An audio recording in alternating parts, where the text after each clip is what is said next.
2절에서 5장 4절 말씀까지 하나님의 말씀의 제목은 새 사람이라는 말씀의 제목으로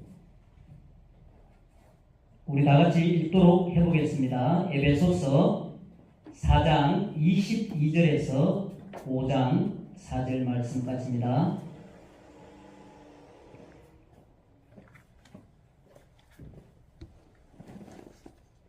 천천히 찾으십시오.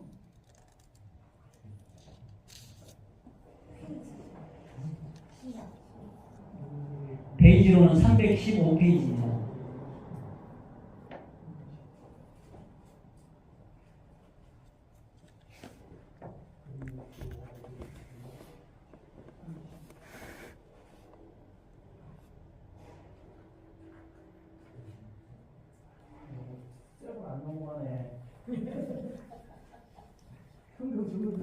힘을 좀 말아주십시오. 시작. 너희는 유혹의 욕심을 따라 썩어져 가는 구습을 따르는 옛사람을 벗어 버리고 오직 너희의 심령이 새롭게 되어 하나님을 따라 의와 진리의 거룩함으로 지으심을 받은 새 사람을 입어라. 그런즉 거짓을 버리고 각각 그 이웃과 더불어 참된 것을 말하라. 이는 우리가 서로 지체가 됩니다. 분을 내어도 죄를 짓지 말며 해가 지도록 분을 품지 말고 마귀에게 틈을 주지 말라. 도둑질하는 자는 다시 도둑질하지 말고 돌이켜 가난한 자에게 구제할 수 있도록 자기 손으로 수고하여 선한 일을 하라. 물어 더러운 말은 너희 입 밖에도 내지 말고 오직 덕을 세우는 데 소용되는 대로 선한 말을 하여 듣는 자들에게 은혜를 끼치게 하라. 하나님의 성령을 근심하게 하지 말라. 그 안에서 너희가 구원의 날까지 인치심을 받았느니라. 너희는 모든 악독과 노함과 분냄과 떠드는 것과 비방하는 모든 것을 모든 악의와 함께 버리고 서로 친절하게 하며 불쌍히 여기며 서로 용서하기를 하나님이 그리스도 안에서 너희를 용서하심과 같이 하라. 그러므로 사랑을 받는 자녀같이 너희는 하나님을 본받는 자가 되고 그리스도께서 너희를 사랑하신 것 같이 너희도 사랑 가운데서 행하라. 그는 우리를 위하여 자신을 버리사 향기로운 제물과 희생 제물로 하나님께 드리셨느니라. 음행과 온갖 더러운 것과 탐욕은 너희 중에서 그 이름조차 부르지 말라. 이는 성도에게 마땅한 바니라. 누추함과 어리석은 말이나 희롱의 말이 마땅치 아니하니 오히려 감사하는 말을 하라. 아멘. 이제 우리 오늘 말씀 보면 이제 23절, 24절에 보면 이제 새 사람에 대한 이야기가 있고 이제 처음 읽은 22절에는 옛사람이라는 이야기가 나옵니다. 옛사람과 새사람. 근데 이 비교를 해보면 옛사람, 새사람 생각하면 또 생각드는 게 옛거냐, 새거냐. 또 생각드는 게 구약, 신약. 이런 게 이제 같이 연결되어서 생각이 되는데, 이제 우리가 생각할 때 옛사람, 새사람. 이렇게 이야기를 하는데, 우리가 이제 보통 옛사람이라고 하면은 이제 뭐 사전적 의미라기보다는 우리가 이제 굳이 꼭 이 옛사람을 정의를 하자면 이제 하나님을 알기 전에 내가 따르던 그런 죄의 본성 그리고 그 죄의 본성으로 말미암은 삶의 방식 그걸 우리가 이제 옛사람이라고 할 수 있는데 우리가 이제 영어로 죄를 보면 SIN이잖아요. SIN인데 SN 사이에 있는 게 I가 있단 말이에요. I가 우리가 IM 할 때 이제 I가 나잖아요. 그러니까 죄는 굳이 누가 이제 영어를 이렇게 만들었는지 모르지만 그 중간에 I가 들어가 중간에 내가 들어가 있어요. 그래서 삶의 방식에서 내가 중심에 있는 사람. 이게 이제 옛사람이라는 거예요. 그리고 신이잖아요. 신. SIN이 우리나라 말로 그냥 바꾸면 신. 가운데가 I am 신. 내가 신. 내가 신으로 사는 사람. 그걸 이제 옛사람이라고도 한다는 거예요. 그리고 또 I는 보면 SIN인데 I가 점 찍힌 게 딱 위에 앉아 있잖아요. 위에.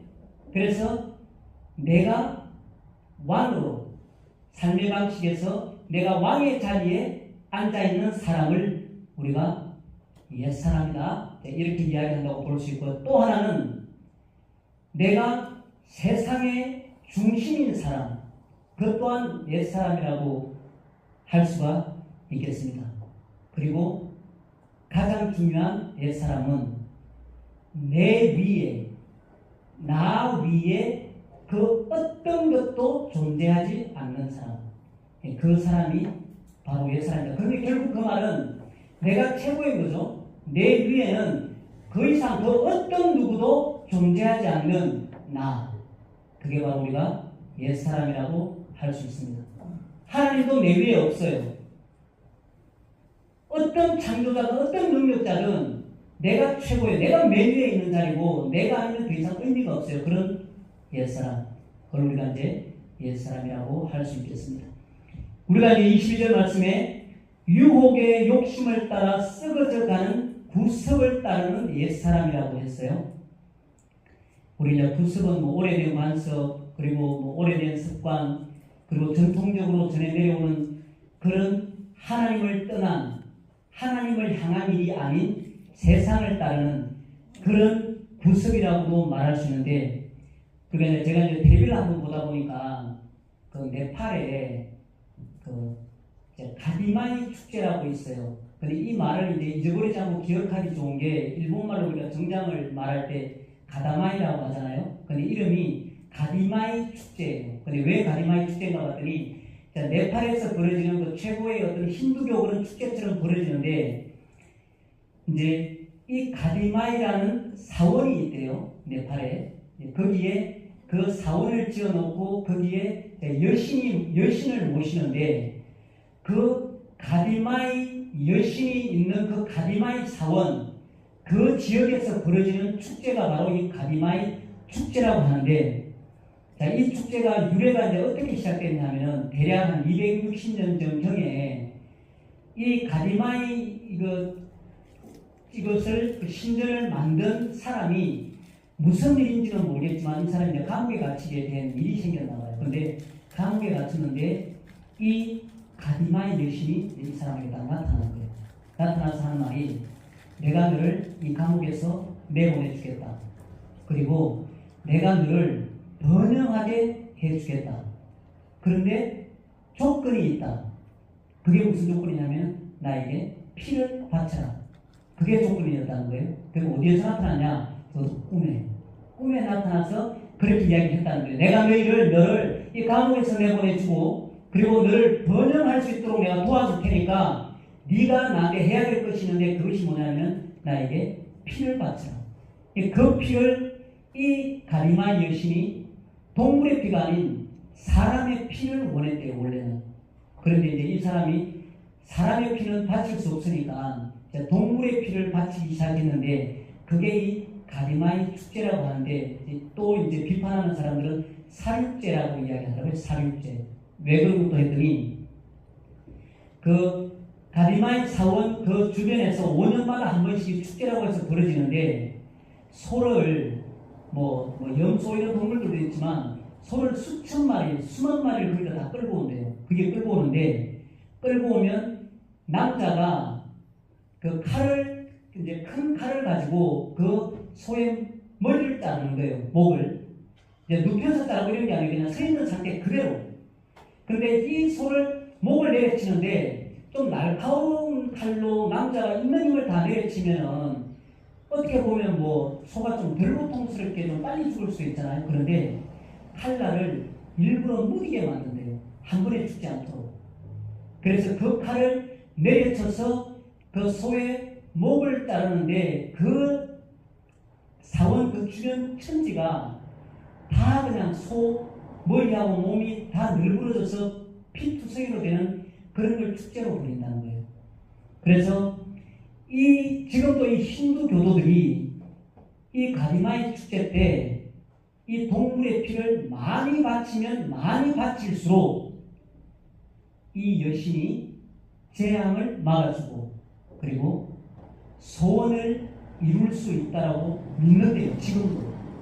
그래서 이 일을 지금도 행하고 있대요. 근데 우리가 이제 말씀을 봐서 알지만 신기하잖아요.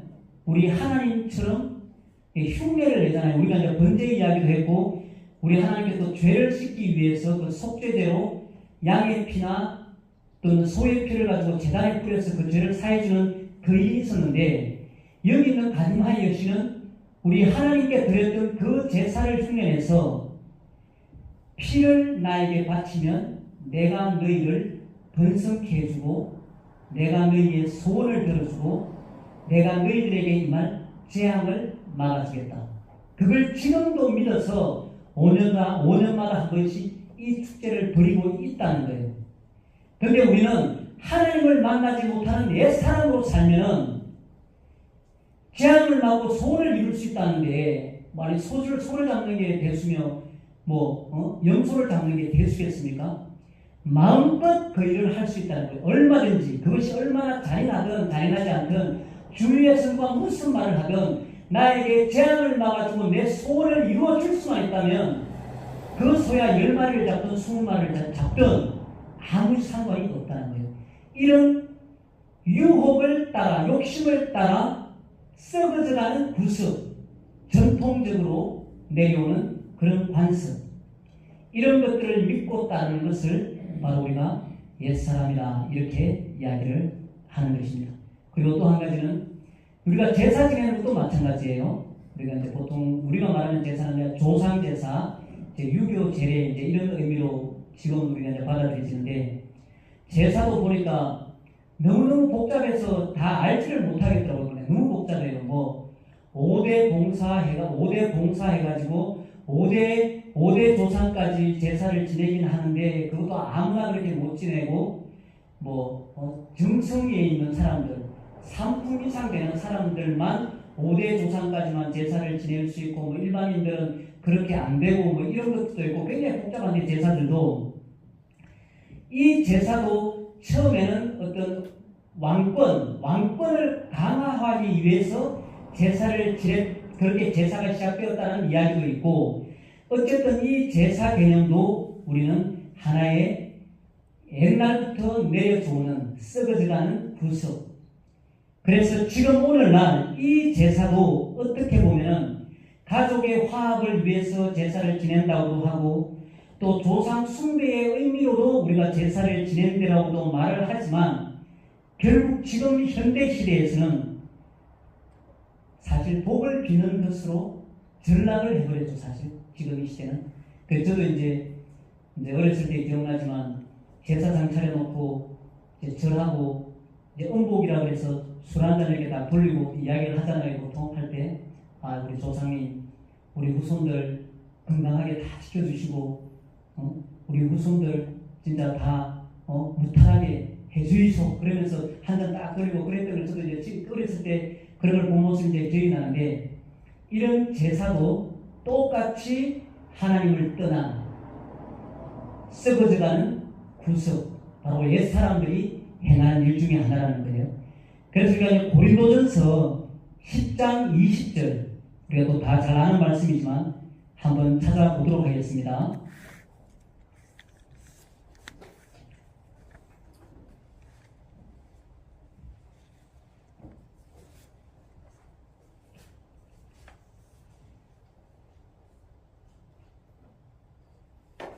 고린도전서 10장 20절, 21절 페이지로는 275페이지입니다.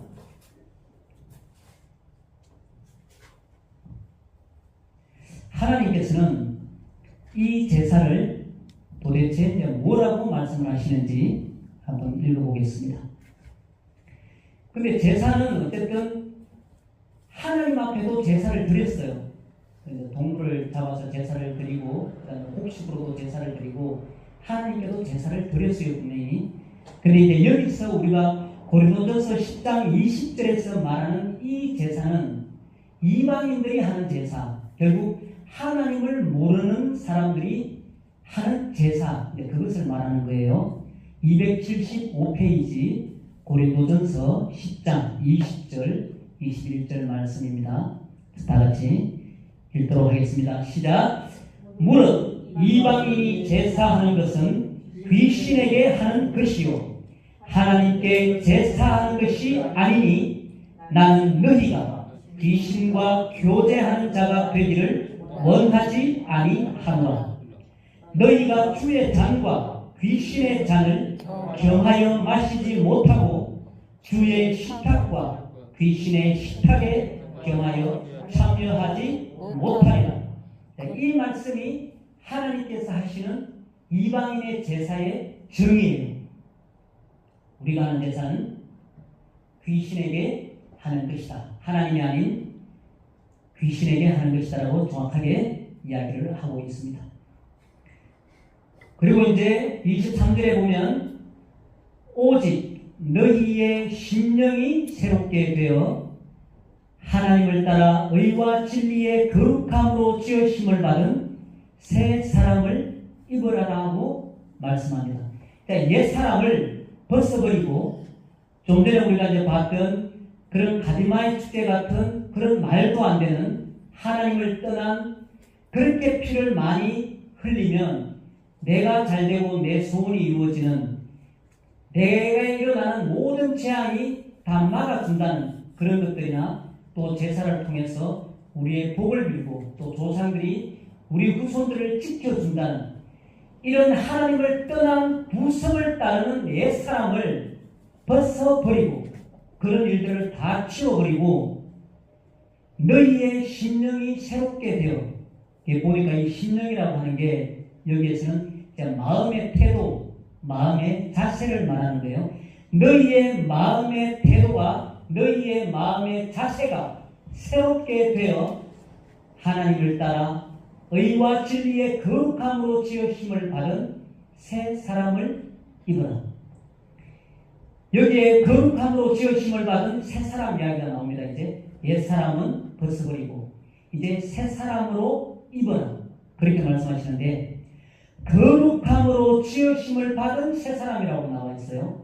그냥 새 사람인데 아무렇게나 그냥 내가 제사를 안 지난다고 해서 새 사람이 된다는 이야기가 아니에요. 이거는 또 내가 뭔가 우상을 따라 이렇게 섬기는 것을 그만뒀다고 해서 새 사람이 된다는 이야기가 아니라 하나님을 따라 거룩함으로 지으심을 받아야만 새 사람이 된다는 거예요. 그래서 하나님을 따라 거룩함으로 지으심을 받은 새 사람, 그 새 사람을 입으라고 하는 거예요.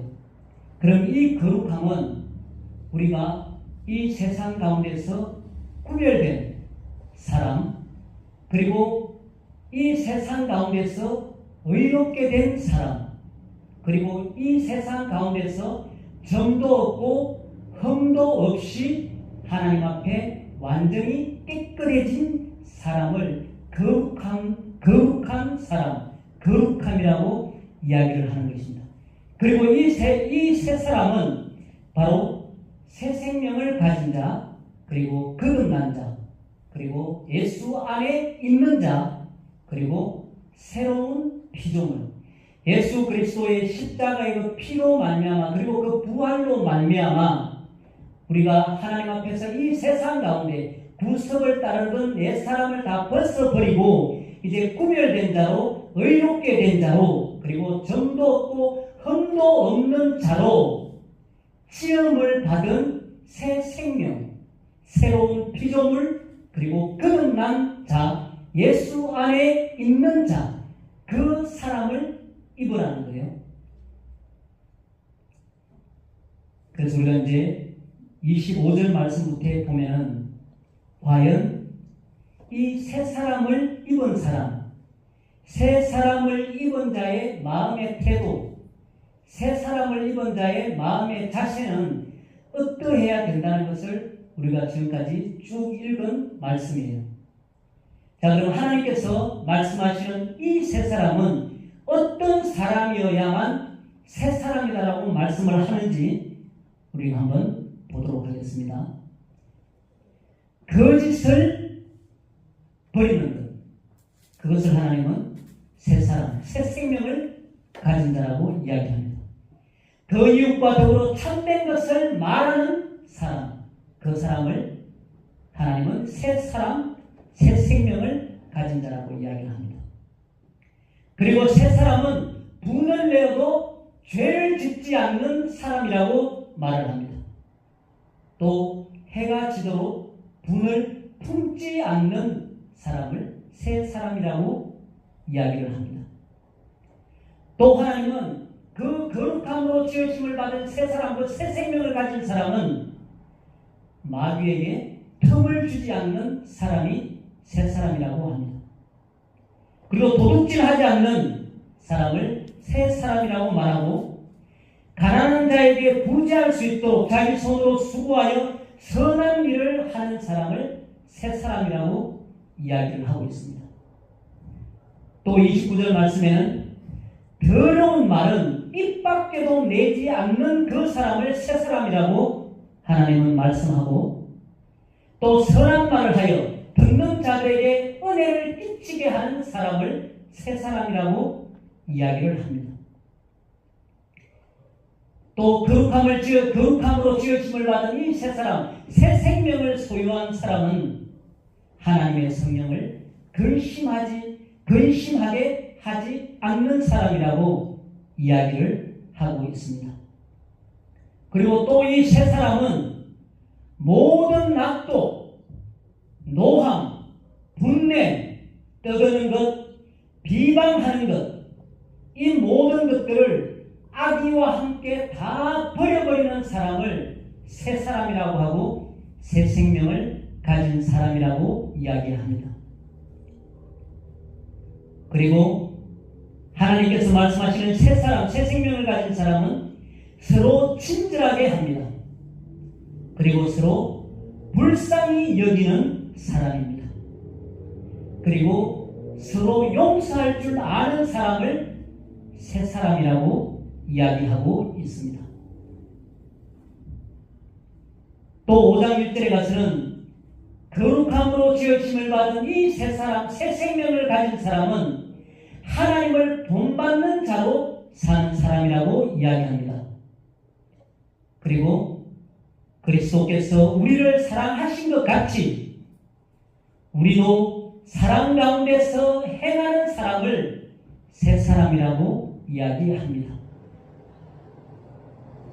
또 3절에 가서는 음행과 온갖 더러운 것과 탐욕, 이런 것들은 그 이름조차도 부르지 않는 사람을 새 사람이라고 이야기하고 있습니다. 그리고 또 4절 말씀에는 누추함과 어리석은 말, 희롱의 말이라고 되어 있는데, 영어 성경에 보니까 외설, 음란한 말, 그런 외설, 그리고 어리석은 말, 그리고 추잡스러운 농담, 추잡한 농담, 이런 말들을 하지 않는 사람을 새 사람이라고 이야기하고 또 새 생명을 가진 사람이라고 이야기하고 있습니다. 그리고 하나님께서 말씀하시는 이 새 사람은 감사하는 말을 하는 사람을 새 사람이라고 이야기합니다.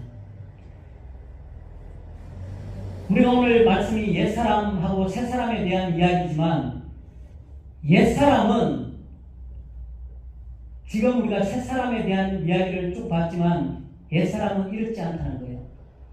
반대로 이야기하면 옛사람은 나만을 위해서 내가 세상의 중심이고 나 위에 아무것도 존재하지 않는 사람, 나만을 위해 살아가는 사람, 나의 소원만 이룰 수 있고 내 앞에 재앙만 막을 수 있다면 무엇이든 할 수 있는 사람은, 그런 바로 옛사람은 거짓을 말하고 참된 것을 말하지 않고 분을 내고 늘 마귀와 동행하고 도둑질하며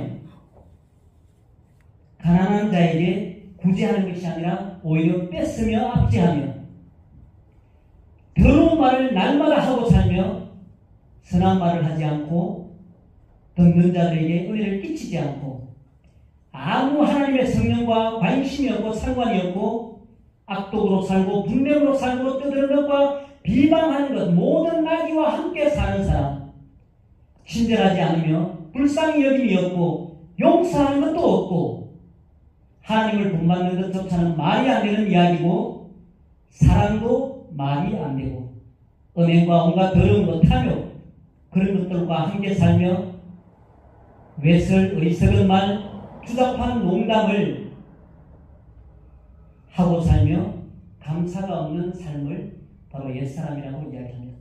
제가 이제 인테리어 하면서 저쪽에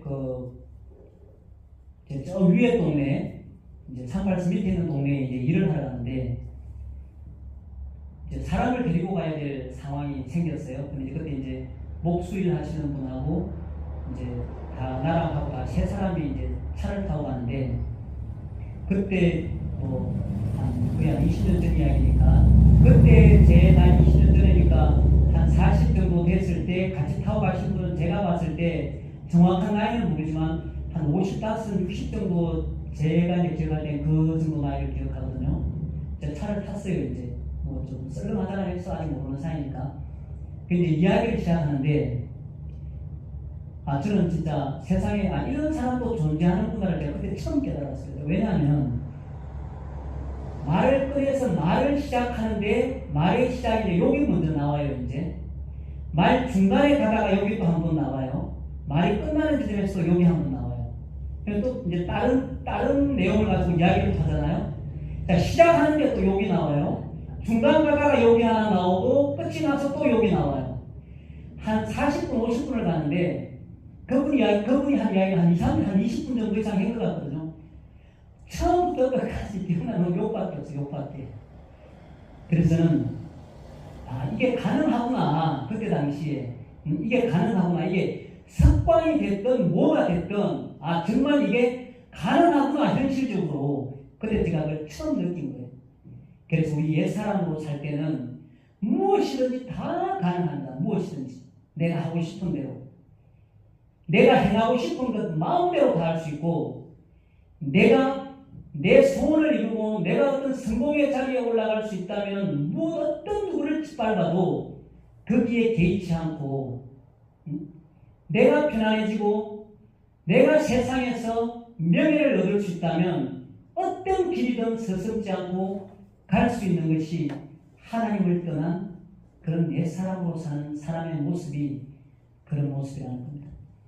그래서 우리도 이제 살 때는 오늘 이 말씀처럼 옛사람, 내가 왕으로 살던 나, 모든 생각의 중심이 나, 내가 이 땅에서 신처럼 살던 그런 나, 그리고 내 위에는 그 어떤 것도 어떤 힘도 존재하지 않는 절대적인 세상의 왕으로 군림하던 그 나, 자존심으로 똘똘 뭉쳐져서 내 자존심을 위해서라면 어떤 것도 가능한 그런 나, 그런 내 사람을 벗어버리고 오직 예수 그리스도의 십자가의 피로 말미암은 그 믿음을 따라 되는 의와 거룩함으로 지으심을 받은 새 사람, 새 생명.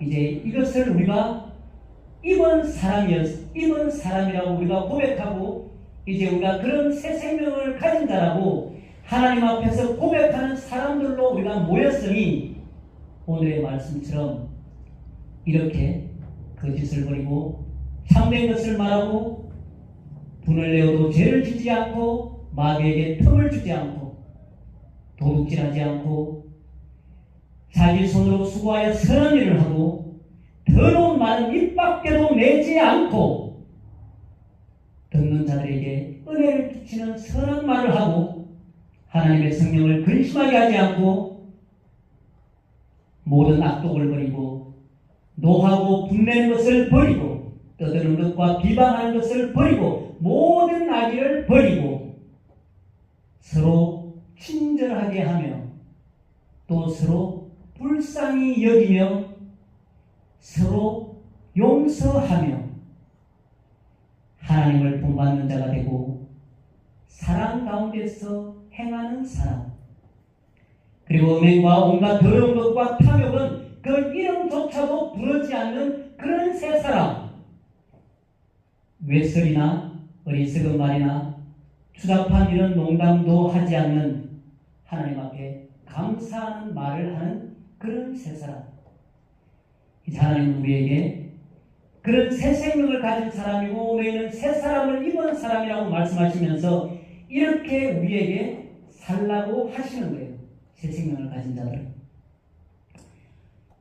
마지막으로 6장 에베소서 24절 다 같이 한번 보도록 하겠습니다.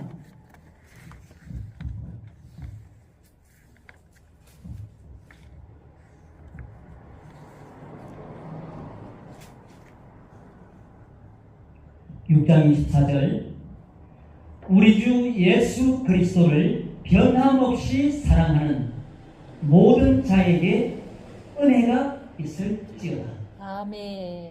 자, 여기에서 나오는 이 사랑, 예수 그리스도를 변함없이 사랑하는 모든 자에게. 자, 이 사랑도 예수님이 물었잖아요, 베드로에게. 자, 네가 나를 사랑하냐? 말 잘 못하죠, 베드로가. 니 진짜 나 사랑 안 하냐? 근데 베드로가 말을 또 잘 못해요. 야, 진짜 니 나 사랑 안 하냐? 그러니까 이제 베드로가 한 그게 그 말이잖아요. 내가 사랑하는 줄 주님이 아십니다. 근데 이제 실제로 베드로도 예수님께 나 주님 진짜 사랑합니다라고 말하지 않았어요. 표현을. 어떻게 표현했냐? 표현한 방식이 그 방식이란 말이에요. 사랑합니다라고 직접적으로 말을 못하지만 사랑하는 줄 당신이 알지 않습니까? 이렇게 말을 한단 말이에요. 저도 어떻게 보면은 우리가 예수님을 사랑한다고 하는 이 우리 사랑의 고백도 늘 하나님 앞에 예수님 사랑합니다, 하나님 사랑합니다 얼마든지 말을 할 수 있지만 어떻게 또 반대로 보면 우리가 죽어있는 나를 살리신 분을 그냥 사랑합니다 이렇게 말을 하면은 뭔가 이렇게 막 안 맞는 그런 느낌이 들잖아요. 내 생명을 살려줬어. 근데 감사합니다라는 말은 사실은 쉬운 말이지만 내 생명을 살려준 분한테 사랑합니다라고 말하는 건 뭔가 좀 맞지 않단 말이에요. 이게. 그러면 그 사랑합니다라는 말이 되려면 관계 형성이 돼야 되겠죠. 당연히. 나를 살려준 그분과 그분 앞에 감사한 마음이었는데 이제 그분이 왜 나를 살려주었는지 어떤 이유로 어떤 목적으로 나를 살려주셨는지 그것을 알고 나니까 그리고 그분과의 관계가 이제 나와의 관계가 인격적인 그런 관계가 형성이 되니까 이제 나는 당신을 사랑합니다라고 말할 수 있게 되는 거죠. 그때 비로소.